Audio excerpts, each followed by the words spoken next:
کہتا ہے کہ آپ کے انتقال کے بعد آپ کا نام و نشان مٹ جائے گا، جب تک اذان ہوتی رہے گی میرا نام لیا جائے گا، میرے نام کے بعد آپ کا نام بھی لیا جاتا رہے گا۔ اے نبی، اذان کے بعد میرے بندے دعا پڑھیں گے، اس دعا میں بھی آپ کا نام لیں گے، اللہم رب هذه الدعوة التامة والصلاة القائمة۔ جہاں میری حمد و ثنا بیان کریں گے وہاں وہ یہ بھی کہیں گے آت محمد الوسیلہ والفضیلہ، وہ آپ کے لیے بھی فضیلت اور وسیلے کا سوال کریں گے، مقام محمودہ کی طلب کریں گے، مقام محمود کی دعا مانگیں گے۔ اے میرے نبی، میرا جو بندہ نماز پڑھنے کے لیے مسجد میں جائے گا، وضو بنائے گا تو کہے گا بسم اللہ، وہ میرا نام لے گا۔ اگر وضو بناتے وقت میرا نام لے گا تو وضو کو مکمل کرنے کے بعد وضو کی بعد کی دعا میں آپ کا نام لے گا، اشہد ان محمدا عبدہ ورسولہ، وہ آپ کا نام لے گا۔ یعنی وضو کے بعد آپ کو یاد کیا جائے گا، اذان کے بعد آپ کو یاد کیا جائے گا، اذان میں آپ کو یاد کیا جائے گا، پھر وہ مسجد میں جائے گا، نماز ادا کرے گا، اللہ اکبر کہہ کر جہاں وہ میری کبریائی کی بڑائی بیان کرے گا، الحمدللہ رب العالمین کہہ کر جہاں میری حمد و ثنا بیان کرے گا، الرحمن الرحیم کہہ کر جہاں وہ میری بزرگی بیان کرے گا، مالک یوم الدین کہہ کر جہاں وہ اپنی غلامی اور میرے مالک کے حقیقی ہونے کا اعلان کرے گا۔ قسم ہے مجھے اپنے عزت و جلال کی، نماز ختم کرنے سے پہلے وہ آپ کے اوپر درود پڑھنا نہیں بھولے گا، وہ آپ کے بارے میں بھی کہے گا، کیا کہے گا؟ اللہم صلی علی محمد وعلی آل محمد، وہ آپ کا نام بھی لے گا، سلامتی ہو رحمتیں ہوں اللہ کی۔ جب تک وہ آپ پر درود نہیں بھیج دے گا تب تک اس کی نماز مکمل ہی نہیں ہوگی، یعنی جب تک نماز پڑھی جاتی رہے گی، نماز باقی رہے گی، آپ کا نام بھی باقی رہے گا۔ اس نبی کو ہم بھولے، بھولنے کا مطلب کیا ہے؟ اس کی احادیثوں پر عمل نہ کرنا، اس کی سنتوں پر نہ چلنا، اس کے بتائے ہوئے راستے پہ نہ چلنا۔ یاد ایک مثال سے سمجھانے کی کوشش کرتا ہوں۔ دنیا میں انسان کو دو موقعوں پر پہچانا جاتا ہے۔ جیسے میرا کوئی دوست ہے جو بچپن سے میرے ساتھ کھیلا ہے، اچانک اس کو کوئی بہت بڑا عہدہ مل گیا، بہت بڑی پوسٹ مل گئی، وہ منسٹر بن گیا، کیبنٹ منتری بن گیا، تو اب پہچانا جائے گا کہ دیکھیں اب یہ مجھے یاد رکھتا ہے کہ نہیں، بچپن میں میرے ساتھ پتنگ اڑاتا تھا، میرے ساتھ کھیلتا تھا۔ آج دیکھیں بہت سے لوگ جب کسی بڑی پوسٹ پہ پہنچ جاتے ہیں تو اپنوں کو بھول جاتے ہیں، پہچانا نہیں، دیکھا تھا۔ یہ موقع ہوتا ہے کسی کو پہچاننے کا، اور ایک موقع وہ ہوتا ہے جب انسان کے اوپر کوئی بہت بڑی مصیبت یا پریشانی آئے تو اس وقت پہچانا جاتا ہے کہ میرے دکھ کی گھڑی میں کون میرے ساتھ ہے اور کون مجھے پہچان رہا ہے۔ اور اس بات کو میں بخوبی جانتا ہوں کیونکہ میرے اوپر بھی دکھ کے پہاڑ ٹوٹے ہیں۔ 5 مہینہ میں بھی جیل کی سلاخوں میں رہا ہوں، اس موقع پر میں نے پہچانا تھا کہ کون میرا ہے اور کون میرا نہیں ہے، کون مجھے کی محبت کرتا ہے اور کون مصیبتوں میں ساتھ آتا ہے۔ بہت قریب سے میں نے منافقوں کو پہچانا ہے،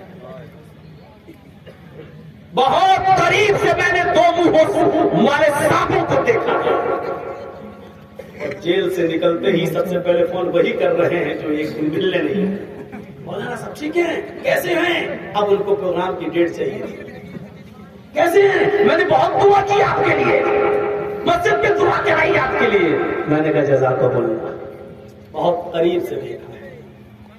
یا تو کسی کو پہچاننا ہو تو اس کی خوشی میں پہچانو، یا کسی کو پہچاننا ہے تو اپنے دکھ میں پہچانو کہ وہ تمہیں یاد کرتا ہے یا نہیں کرتا ہے، اور ذرا اپنے نبی پر نظر رکھو۔ اس سے بڑی خوشی میرے نبی کو کیا ملے گی کہ مقام حتیم سے بیت المقدس تک گئے اور بیت المقدس سے سفر معراج بھی، اور سفر معراج پہ گئے تو وہاں 50 وقت کی نماز کا تحفہ محمد رسول اللہ کو دیا. کتنی بڑی خوشی کی بات تھی. نبوت کا تاج پہنا دیا گیا, 50 وقت کی نمازیں فرض کر دی گئی. امت کی ہمدردی اور امت کی محبت میں بار بار اللہ کے پاس جاتے رہے. اللہ میں تو پڑھ لوں گا 50 وقت کی نماز, لیکن میری امت نہیں پڑھ پائے گی. 40 کر دی. اللہ میں تو پڑھ لوں گا 40 وقت کی نماز, لیکن میری امت نہیں پڑھ پائے گی. 30 کر دی. اللہ میں تو پڑھ لوں گا 30 وقت کی نماز, لیکن میری امت نہیں پڑھ پائے گی. 20 ہو گئی. 20 اللہ میں تو پڑھ لوں گا, لیکن میری امت کا کیا ہوگا. 10 رہ گئی. اللہ موسیٰ کی امت تو 2 وقت کی نہیں پڑھ پائی, میری امت 10 وقت کی کہاں سے پڑھ لیں گے. اللہ نے کہا 5. کہا ٹھیک ہے, لے کے چلائے. اتنی بڑی خوشی ملی, لیکن اپنی امت کو نہیں بھولے. اتنا بڑا مقام, لیکن نبی اپنی امت کو یاد رکھا. اور جب دنیا میں آنے والے ہوئے تو اس انعام پر, اس خوشی پر اللہ کا شکریہ ادا کر رہے ہیں. اور جانتے ہو شکریہ ادا کرتے ہوئے کیا کہا. التحیات للہ والصلوات والطیبات. آج جو تحیات میں پڑھتے ہو نا نماز میں, یہ اللہ کے رسول نے نماز میں کب سکھائے. یہ جملے آسمان پر کہے تھے اللہ کے رسول نے. اللہ سے کیا کہا تھا. 50 وقت کی نماز 5 وقت کی رہ گئی, اور جب لے کے آئے تو اللہ کا شکریہ ادا کرتے ہوئے کیا کہہ رہے ہیں. التحیات للہ والصلوات والطیبات. ہر قسم کی جانی, مالی, جسمانی, بدنی ساری عبادتیں اللہ تیرے لیے ہے. اللہ کا شکریہ ادا کس طریقے سے کریں. ہر قسم کی عبادت, ہر قسم کی تعریف, ہر قسم کی عبادت کا حقدار تو ہے, تیرے لیے. اللہ تعالیٰ نے بھی اپنے نبی محمد رسول اللہ کی ان جملوں کا جواب کیا کہتا ہے. دیکھیے اللہ کے نبی اللہ کی تعریف کر رہے ہیں, تو اللہ بھی جواب میں کیا کہہ رہا ہے. السلام علیکہ ایھا النبی ورحمۃ اللہ وبرکاتہ. اے میرے نبی, تم نے میری کبریائی, میری بڑائی بیان کی. اے میرے حبیب, آپ کے اوپر سلامتی ہو. کیا کہا اللہ نے اپنے نبی کے لیے. السلام علیکہ ایھا النبی, اے نبی آپ پر سلامتی ہو. ورحمۃ اللہ وبرکاتہ, اور اللہ کی رحمتیں اور اس کی برکتیں ہوں. کتنی بڑی خوشی ہے. اللہ نبی سے کہہ رہا ہے سلامتی ہو آپ پر, اللہ کی رحمتیں اور برکتیں ہوں آپ پر.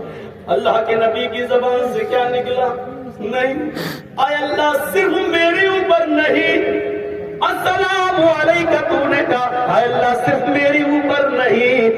السلام علینا وعلی عباد اللہ الصالحین. اے اللہ یہ سلامتی تیری ہم پر بھی ہو, اور تیرے نیک بندوں پر بھی, میری امت پر بھی ہو. وعلی عباد اللہ الصالحین. اتنی بڑی خوشی کے موقع پر بھی وہ نبی اپنی امت کو نہیں بھول رہا ہے. اور کیا کہہ رہا ہے وہ نبی. اے اللہ نہیں, تیری سلامتی صرف میرے اوپر نہیں, بلکہ میرے امتیوں پر بھی ہونی چاہیے, تیرے اپنے بندوں پر بھی ہونا چاہیے, تیرے نیک بندوں پر بھی ہونی چاہیے. السلام علینا, ہمارے اوپر بھی ہو. وعلی عباد اللہ الصالحین, اور میرے صالح اور نیک بندوں پر بھی سلامتی ہو. اتنی بڑی خوشی کے موقع پر بھی وہ نبی اپنوں کو نہیں بھولا. ہم شادیوں میں بھول جاتے ہیں. کتنے باراتی آئے. 300, 250, 200. اور یہ چور پہلے سے پہنچے ہوئے کھانے کے لیے ڈکیت, بھوکے ننگے ٹھوسنے پہنچے, کھانے نہیں. پہلے سے پہنچے ہوئے ہیں یہ بھوکی بکریوں کی طرح. اور پوچھو کیوں آئے ہو, تو تمباکو منہ میں کھا کے کہیں گے مانو دعوت ملی ہے لڑکی والے کی طرف سے, بلایا گیا لڑکی والے نے دعوت دی ہے. شرم نہیں آتی. نہ تو شریعت سے ثابت ہے لڑکی والے کے گھر کھانا, اور نہ ہی عقل اس بات کی اجازت دیتی ہے کہ تم لڑکی والے کے یہاں آؤ. اللہ کے رسول نے اپنی بیٹی زینب کا نکاح کرایا, کسی کو نہیں کرایا. رقیہ کی نکاح میں کسی کو نہیں بلایا اور کھلایا. ام کلثوم کے نکاح میں نہیں کھلایا, فاطمہ کے نکاح میں بھی نہیں کھلایا. اور خود نبی نے جن کی عورتوں سے شادی کی ہے ان عورتوں کے ماں باپ نے بھی کبھی کسی کو نہیں کھلایا، اور کوئی ماں کا لال اٹھے اور ایک دلیل دینے کی کوشش کی۔ اب شریعت سے ثابت ہی نہیں ہے لڑکی والے کی یہاں، لیکن عقل سے بھی ثابت نہیں ہے۔ ذرا بتائیے کہ لڑکی والا کھانا کھلائے، عقل میں آتی ہے؟ اس لڑکی کے باپ اور ماں کے دماغ میں ایک الجھن ہے، جنہوں نے اپنی بیٹی کو 18 20 22 سال تک پالا پوسا، جگر کے ٹکڑے کو آج وہ ودا کر رہے ہیں، رخصت کر رہے ہیں، یقیناً ان کے لیے خوشی کی بات نہیں ہے۔ وہ تو شریعت کا ایک حکم نافذ کر رہے ہیں، بس شریعت کے حکم کی پابندی کر رہے ہیں۔ ورنہ میرے بھائیو آپ بتاؤ یہ کہاں کی عقل مندی ہے کہ وہ باپ کو خوشی ہوگی جنہوں نے 20 سال تک اپنی بیٹی کو پالا ہو؟ آج وہ بیچارہ اپنی بیٹی کو اپنے بوجھ کاندھے پر سر رکھ کر، ان کی بیٹی رو رہی ہے، اس کے روتے ہوئے آنسوؤں کو دیکھ کر باپ بھی رو دیتا ہے، ماں بھی اور بھائی بھی۔ ذرا غور کرو کہ جہاں باپ کے آنسو ٹپک رہے ہیں، جہاں ماں کے آنسو ٹپک رہے ہیں، جہاں بھائی نمدیدہ نگاہوں سے اپنی بہن کو رخصت کر رہا ہے، اور یہ بکریاں اور بھیڑیے بن کر اس لڑکی کے باپ کے اوپر بوجھ بن کر اس کی ہر لقمہ کھا رہے ہیں، کھانا کھا رہے ہیں، تیرا ضمیر اتنا مر گیا ہے کہ تو لڑکی والوں پہ یار ٹھوسنے پہنچ گیا۔ عقل بھی اس بات کو گوارا نہیں کرتی ہے کہ جو بیچارہ اپنی